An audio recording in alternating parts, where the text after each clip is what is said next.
Welcome once again to the Weird Sisters podcast, your source for Discworld discussion.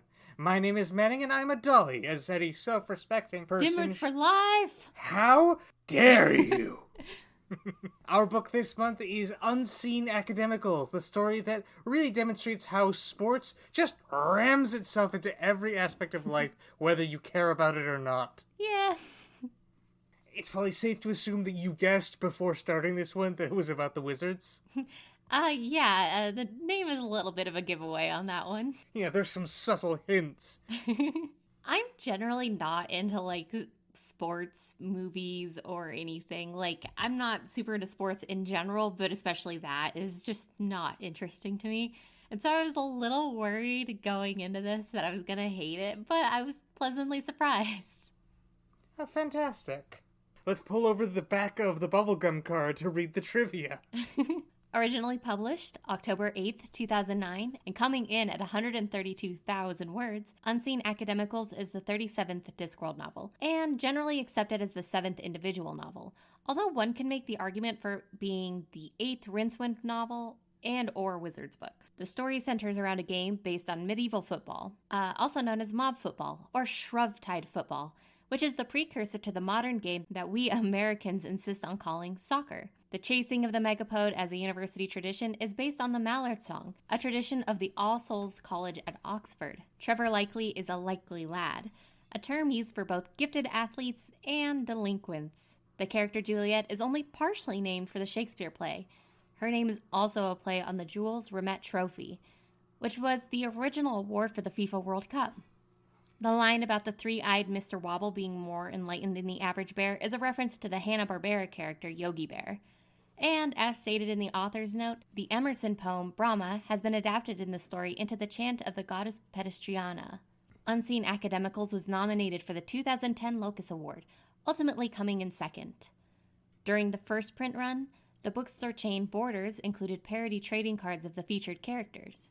The audiobook version of the story, read by Stephen Briggs, lasts 12 and a half hours, with the Tony Robinson abridged version coming in at 4 hours and 45 minutes.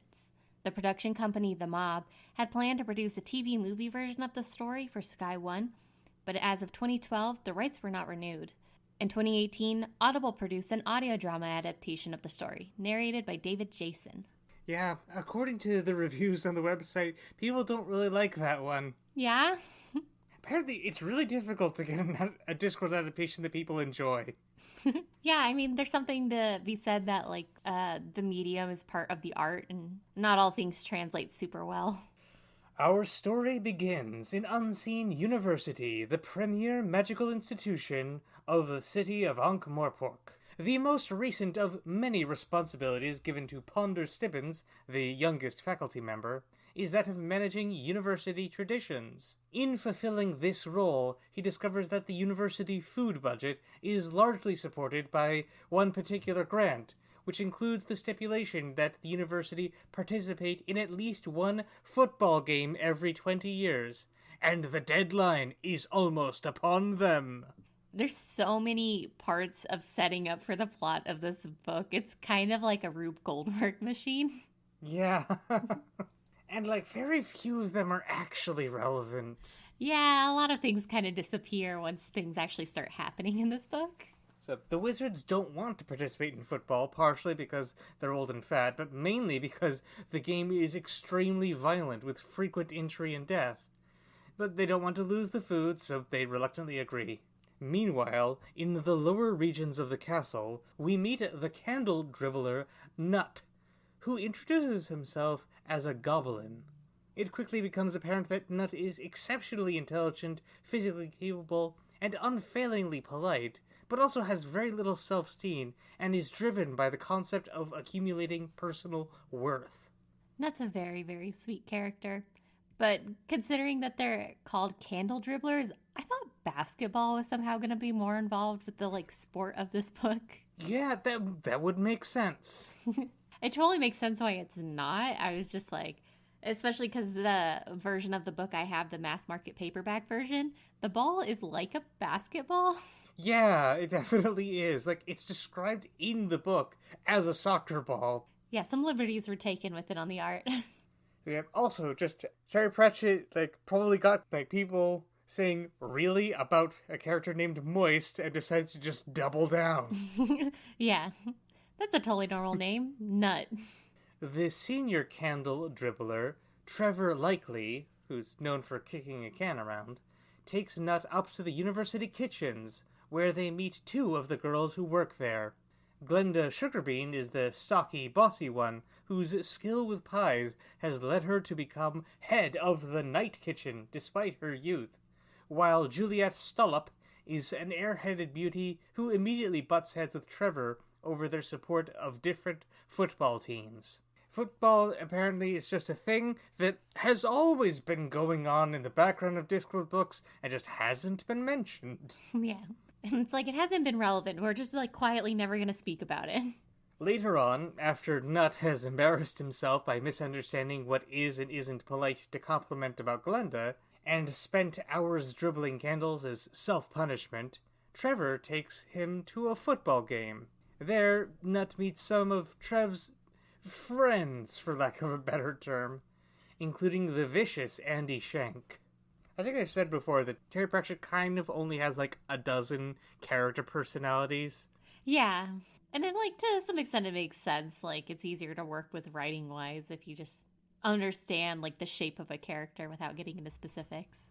Yeah. It's just like, all of the ostensibly new characters we've seen, I think, like, feel very familiar. Oh, yeah. Mm-hmm.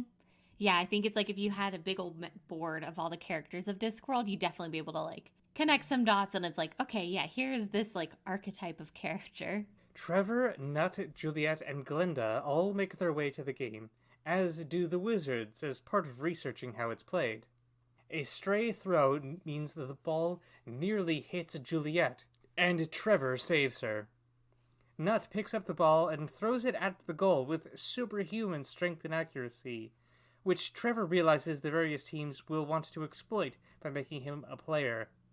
So he takes Nutt and runs away from the game before anyone else comprehends what has happened.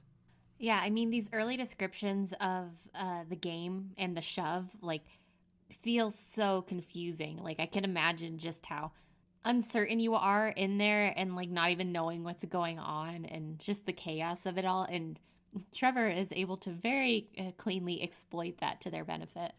I definitely think that Trevor was, like, introduced as a lot more, like, pig-headed and... Not, like, the brightest, yeah. But, like, he quickly undergoes some character development. Yeah, like, Trevor by the end of the book is a very, like, emotionally intelligent character. He's very, like, street smart, like, despite him seeming very obnoxious and brash and, you know, at the start of the book, he definitely, like, makes some very hard turns on that. I think a large part of that is driven by him wanting to be better for Juliet. Yeah. He's like the in-universe explanation. The out-of-universe one would probably be just that, like, Terry Pratchett realized that this was going to be, like, a focal character and quickly gave him some better personality traits. Yeah, and I mean, Trev's introduction versus Nutt, like, very much sets up how intelligent but unsure Nutt is as a character. Around here, like you mentioned, is where we learn about the shove, which is basically the type of mob mentality you get with sports fans. Most of the Ankh-Morporkians seem to enjoy it, or at least try not to resist it, and Nutt is quickly captivated by the ambiance, although Trevor and Glenda are both significantly less enthusiastic. In one of the back streets of the city, Trevor and Nutt run afoul of some rival team fans who are eager for a fight, a situation only made worse by Andy Shank arriving to help Trevor escalate the situation. In the resulting altercation, one of the rival fans stabs Nutt, apparently killing him, but astonishingly, Nutt is back in fine form just a few hours later. Yeah, this is where the book takes, like, a very weird turn for me, because it's like, okay, it's like a fun sports movie jaunt or whatever. And then we get here and a character dies, and we're like not even a quarter of the way into the book. Although, like, a quarter of the way into this book is pretty long. Like, It is one of the longest, if not the longest, Discworld book. Yeah, I normally give myself a couple days to skip reading while I'm reading in case I'm just not feeling it or I get really busy or something. And I just was hard not able to do that with this one because I needed to read every day in order to get it done in time. Not long after his recovery, Trevor enlists Nutt's aid in Cyranoing a love poem for Juliet, while Glenda drops in on the university faculty, discussing their plans to join in on the football. Despite her goal to be an unnoticed observer, she can't stop herself from correcting a few of the wizards' misplaced assumptions, including pointing out to them that jerseys with 2 large U's on the front would be the subject of endless mockery. Yeah, Glenda's really great in the scene because it highlights a lot of her personality, how she wants one thing, but she is very much who she is, and that's confident and very honest, and is ultimately a bit of a mom friend. Absolutely, yeah. But also she kind of ends up defending football, even though she's not terribly into it. She's defending the energy and why a lot of people do end up getting really into sports, where it's there's this energy and camaraderie that comes along with being a sports fan that you don't find in a lot of other things. Yeah, very true. I have a note about it later that I think what she's largely against is the gentrification of it. Yeah, which also fair. If Discworld has taught us anything, it is to be wary of the gentry. Yeah. Yeah, that is something, and maybe this is better talked about later, but there is something in this book that feels a little maybe misplaced about things trying to be made, in big air quotes around this, better than they were. Mm-hmm. We'll get to it with Nutt's character towards the end of the book, it's definitely a thing where I get some questions and I'm I'm not sure about this. While the wizards get on with learning about football, Glenda and Juliet attend a fashion show downtown. There they meet Madame Charn and Pepe, who see Juliet and instantly want her to fill in for an injured model. Glenda struggles with her instinctive reaction to stop Juliet from rising above her station, but some sherry-fueled introspection gives her pause, as does the obvious love between Pepe and Madame Charn, whose name, because of the kerning on my notes, is just I keep wanting to read as Madame Sham. Yeah, that R and N are really tight in there. As are Pepe and Madame Charn. Yeah. I can appreciate that she essentially just ends up being called Madam for the rest of the book, because Charn is definitely a little bit of a tricky one for me. What did you think of the whole fashion subplot? Because that's another thing that I never really spent a whole lot of time involved in, largely due to internalized misogyny. I understand kind of what it's doing in this book. Trevor has football, and Glenda and Juliet are both also main characters in this book. Juliet definitely a little less so. But I feel the fashion stuff is in there to be whoa, okay, we have something for the girl characters to do, since they're obviously not super into football the same way that Trevor is. And it feels like it kind of comes up fairly naturally. Juliet makes sense as a character who'd be interested in that, and she talks about it before they end up going to the fashion show. But it feels a little weird for the rest of the book. I definitely see where you're coming from on that, although I think it is intended to be in service of the larger theme of class disparity. Yeah, and I think reading through the book, I was missing that a little bit because I was just so deep into sports stuff. But I think that makes a lot of sense, and that gets especially more apparent the later we get on in the book. And of course, the whole bit about micromail is pretty interesting. It's largely a parody of Mithril from Lord of the Rings. Yeah, I think that makes a lot of sense. And it's a fun little detail that's added in early in the book that ends up coming up multiple times, both for joke reasons and then also an actual plot reason at the end of the book. Back at the university, Arch-Chancellor Ridcully and Ponder Stibbons investigate that magical relic known as the Cabinet of Curiosity and get it to create for them a new type of football, one much lighter and bouncier than the typical brick of leather. Since anything created by the cabinet has to be returned after a certain amount of time, the Arch-Chancellor gets Trevor and Nutt to have a copy made. While on their way, the two get accosted by Andy Schenk, but knocks him down a peg without apparent effort. It's at this point where Trev starts talking about kind of not knowing what Nutt is and in some way being afraid of that.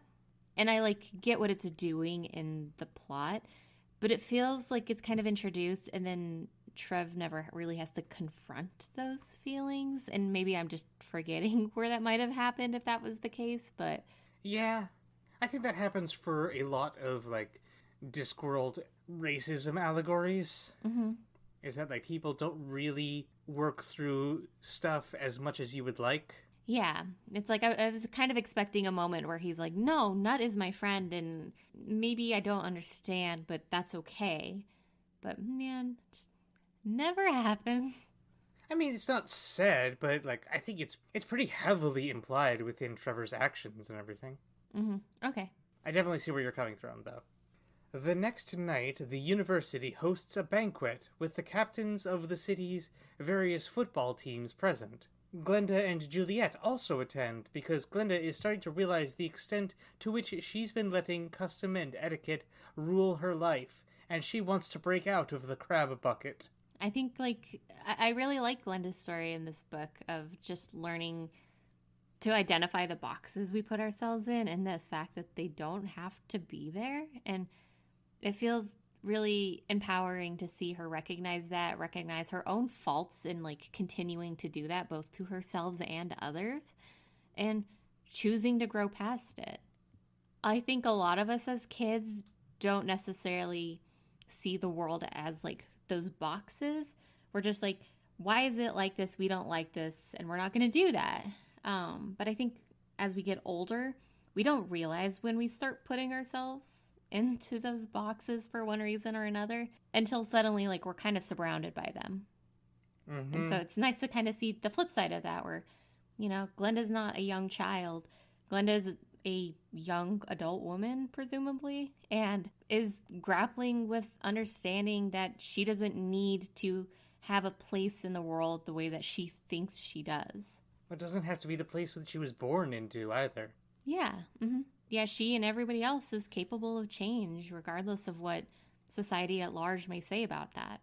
At the banquet, Lord Vetinari informs the team captains that he is authorizing the formation of a new football league with new rules and other restrictions. Glenda is deeply suspicious, so the next morning, emboldened by her new existentialist attitude, she makes her way to the palace and confronts Vetinari, who has no small nostalgia for her grandmother's cooking. He assures Glenda that he's simply trying to reformat the game so that fewer people die.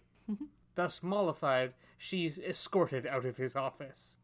I enjoy this bit how Vetinari mentions that he is drunk, despite not appearing to be so. Yeah, and multiple times he's just reiterating, I am very drunk, correct? And everybody else is like, no? Except Drumknot, who really knows his boss. Yeah, but as far as we know, Vetinari is Vetinari. Literally no change. On her way back to work, Glenda is met by Pepe, who is eager to find Juliet again. Her magnetic beauty, coupled with her mysterious disappearance, has made her a celebrity, and now Madame Charn wants her to model all her clothes, a career which will include a luxurious life traveling all over the world. The two of them find Juliet in the night kitchen and explain the proposal to her. Despite some concerns over not getting the opportunity to spend more time with Trevor, Juliet ultimately decides to go with Pepe, leaving Glenda behind. Yeah, this moment's really sweet because Glenda's really confronting her own understanding about the world and understanding that, it doesn't need to be the crab bucket. It clearly, kind of pains her that Juliet will leave, but she's still you want this and you'll be great at it and, go for it if you want it. Not long after Juliet's departure, one of the other candle dribblers finds Glenda and tells her that Nutt is sick. She immediately goes to help him, with Trevor joining her shortly.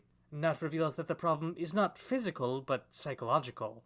Lacking access to a proper therapist, Trevor and Glenda hypnotize Nutt into psychoanalyzing himself, and discovering a repressed memory of his time living with Lady Margolata, the ruler of Uberwald.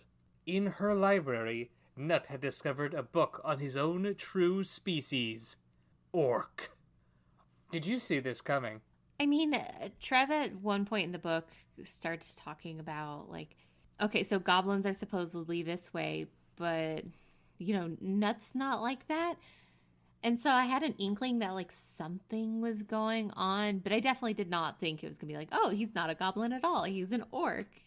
So as plot twists go, like, some of the best ones tend to be, like making the whole stuff leading up to it make more sense. Do you think that happens here? I think if we knew a little bit more about, like, goblins coming into this, or talked a little bit more about what they were at the start of the book, that might have hit a little more. I still think it works, but we don't have any experience with goblins to compare against. So, like, for all we know, that could just be how goblins are, or how people think that they are is actually just a bunch of rumors and not true at all. So I think it works. I don't think it's, like, top 10 plot twists of all time, but, Yeah, although, like, knowing more about goblins would probably make it even more obvious that Nutt isn't one, and so that might have reduced the impact. Yeah, it's one of those things, like, it's easy to say, like, oh, I wish it was this way, with, like, not actually being the person to write the book, but it's one of those things, as soon as you change one thing, a dozen other things need to be changed in order to make it work, and at some point it's like, I don't know, maybe that's the best way to do it. Nutt's secret gets out almost immediately, which panics most of the university staff, and so he hides away. Glenda eventually finds him and tries to talk him around, but gets nowhere. So she goes to the wizards to do some research on orcs, and she learns that they were a race used by a former evil empire as living weapons, forced to fight, and therefore not deserving of their reputation as monsters.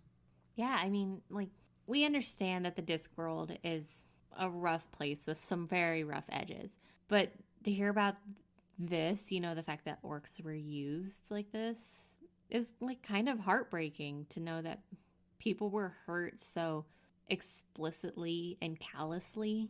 You know how I like to play armchair editor from time to time? Yeah.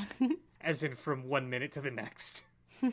But here's my pitch on something that I think could make this have a little bit more impact. What if the evil empire listed here was the Ankh-Morporkian Empire that it's been mentioned in a couple previous books?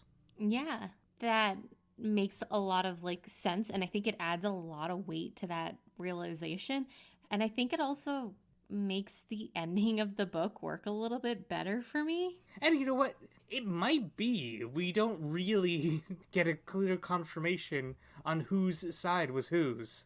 Yeah, and, like, obviously nobody's going to call themselves the evil empire, so it could literally be anyone. In which case the orcs didn't, like, retreat into Uberwald. They fled. Yeah, like, I think that's a very interesting change. I think a lot of cool things come out of just making that hard call. Glenda finds Juliet, who has returned for an extended goodbye session with Trevor, and the three of them head out in search of Nutt, who has fled the city. Taking the late coach after him, they catch up with the orc on the road and bring him to a nearby town. This is where a lot of, like, Nutt's obsession with being worth something really is, like, rendered in explicit, heartbreaking detail. Yeah, I mean, it's hard to, like, read through the section of the book and not, like, feel for him and not recognize points in, like, my own life where I've been unbelievably hard on myself for very ultimately kind of abstract and external reasons. And, like, that's not fair for anybody to do that to themselves. I'm the same way. We're all works in progress. We're all just doing the best we can every day, and that's all we can do. When they arrive at the inn, who should be there but Lady Margolata, whom Glenda wastes no time in telling off about the way she made Nutt obsessed with acquiring worth. During their conversation, Glenda becomes aware of how much she cares about Nutt, and after her ladyship leaves, she pledges to help him bear the weight of a society that thinks orcs are mindless killing machines. Yeah, like, this is a very soft, tender moment, and I think this book actually does romance pretty well for there having been basically no romance in any of the other Discworld books. You say that, I think there's been a lot of romance that's largely been put to the background or just, like, hasn't been done well. Yeah, and I think it's because so much of that just happens just out of our view. Our characters are into each other, but we don't actually see them, like, navigating having a relationship with each other. And Glenda and Nutt are definitely, like, doing that in this book. Maybe that's something we'll do as, like, a bonus episode someday down the line. It's just, like, deciding which of the powered couples that we like best. Yeah. I also really like the clear shift that Nutt has in understanding himself, because before he has his realization that he is an orc and not a goblin, he's very, like, filled with doubt, and he stutters a lot, and he apologizes all the time. Like, it's very clear that he feels bad about himself, he feels unsure, he feels scared. And then after he realizes it, even though, like, that uncertainty doesn't necessarily go away, it's shifted into an understanding, at least. And he feels more ready to face it, and he speaks a lot clearer, he doesn't apologize. Like, even though this is all just text, once we hit this point in the book, I definitely was starting to imagine him standing up taller. I imagine him looking very different than I did in the first half of the book, because his character has gone such a tremendous shift so quickly. It's not just figuring out what he is that causes that change. It is understanding what he is and communicating that to those around him who still choose to support him because they care about him as their friend. Yeah. Mm-hmm. That's powerful. Yeah. How much of life is just being like, I am away, and waiting for the people around you to still welcome you, even though it's scary. The four of them return to Ankh-Morpork, where Trevor finds out from one of his friends that a sizable number of football players and fans aren't happy about the new, safer game, and have decided to assemble a new team to demolish the unseen Academicals at the inaugural match. One of the players is Andy, so Trevor is worried, although Nutt seems unconcerned. The night before the game, they go to visit Pepe, who provides Trevor with a micromail vest and shorts. This scene, apparently micromail is like vibranium from the Marvel Universe. It literally does the Black Panther suit thing. Yeah. We've been hearing about micromail this entire time, and it's like, oh, like, it's magical because it doesn't chafe. And it's like, okay, that's a funny little bit. But then actually it's like, no, it is still like armor. It, will protect you if you get hit. The unseen Academicals face off against Ankh-Morpork United, and the game begins. Between the underhanded tactics of the other team and their own incompetence, the Wizards quickly lose several players, forcing Nutt and Trevor to step in as substitutes. Nutt is a capable goalie, but Trevor can't quite get the hang of the new ball, until Glenda replaces it with a tin can. With Trevor back in his comfort zone, the university team quickly ends up winning the game. This entire scene is just very fun because, stuff's just happening so quickly, and Glenda replaces the ball by hiding the other ball in Mrs. Whitlow's skirt since she's acting like a cheerleader. And, another part that I really like is that Trevor this entire time has been insisting that he does not play football because he promised his mom he would not, since his dad was a famous football player and died during a game. And he, really fights against playing football. He, really wants to keep this promise to his mom until he, at the very final moment, can't, and decides that, his friends are more important than the ghost of his mom and this promise following him around. And it's I think in a lot of these kinds of things, the character who's like, I don't do that thing, or I can't do that thing, ends up just doing the thing, at the most opportune moment. And I think Trevor kind of fights back against that a little bit.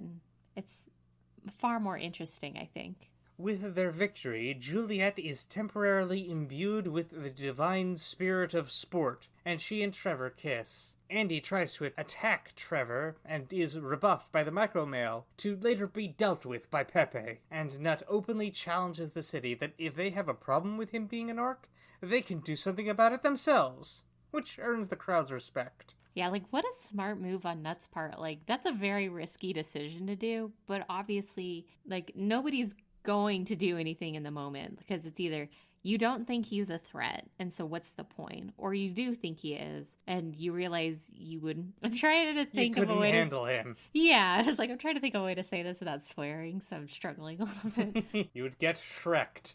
Yeah, you'd get Shrek'd.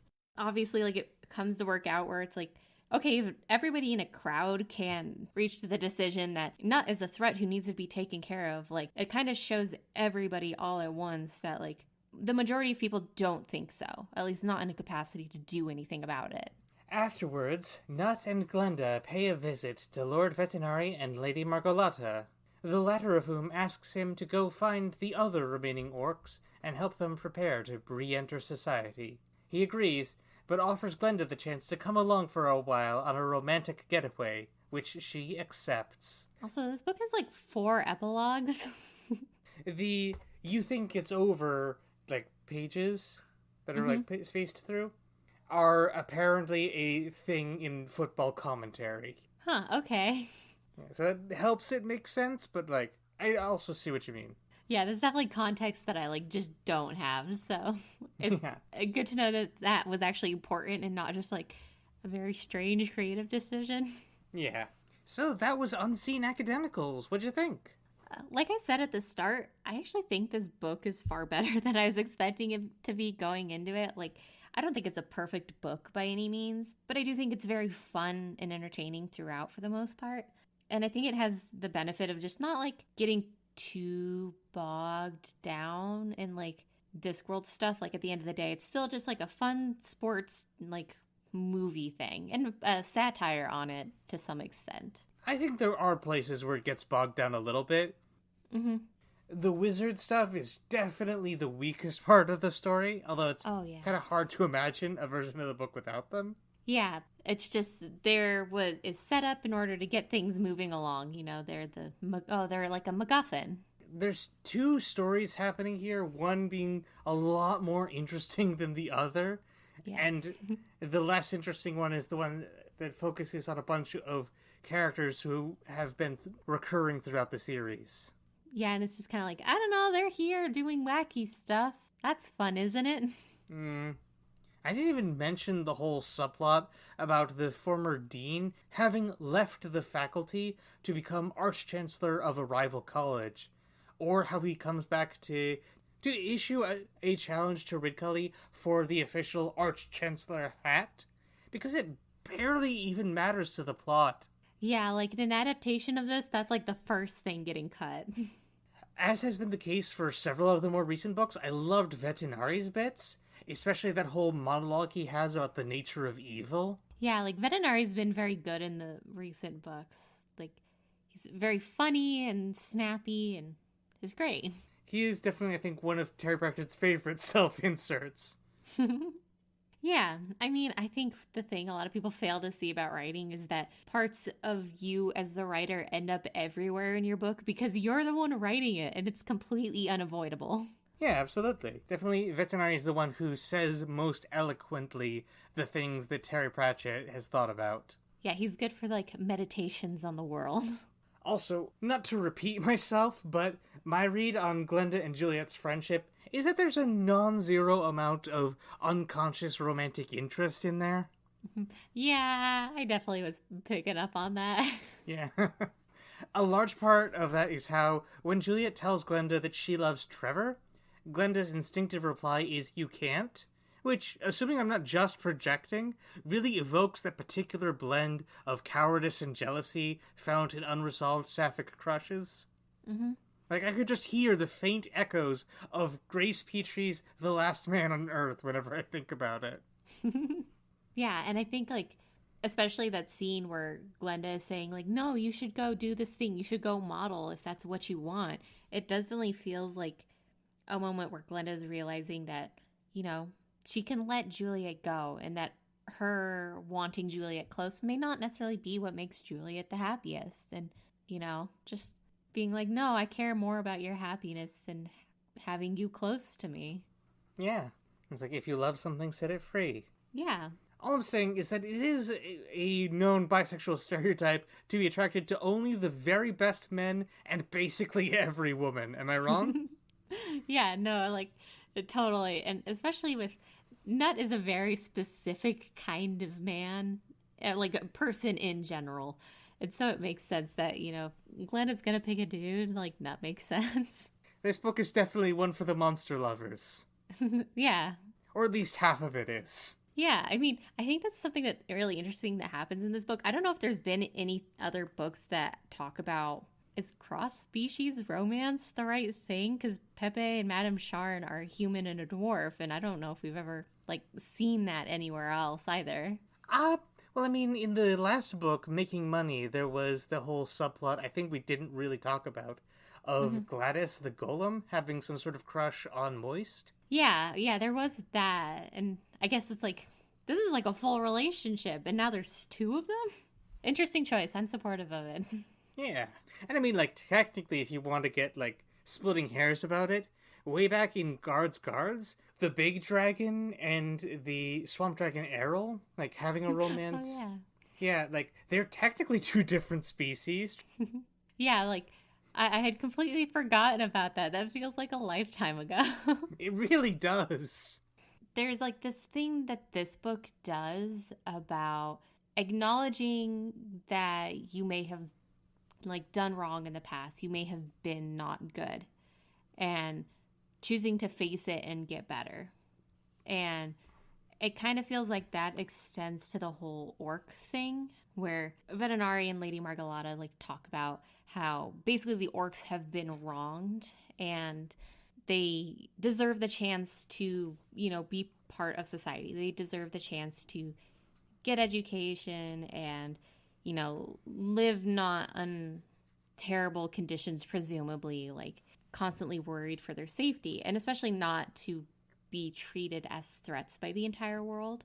And I definitely see where that's coming from, kind of owning up to the fact that, Vetinari and Lady Margalotta are not at fault for what happened to the Arcs, but accepting responsibility for that and trying to do better anyways. But on the other hand, it kind of just feels, that part specifically kind of feels like trying to label something as savage and then civilize it in a way that a lot of white European Western stuff has tried to do. Yeah, it's very colonialist. Yeah, and there's something about it that just doesn't super work in my brain, and I've just been having a hard time since I finished the book kind of reconciling those ideas together. If I may, I think a large part of it is the way that they put the onus of civilizing the orcs on Nutt. Yeah.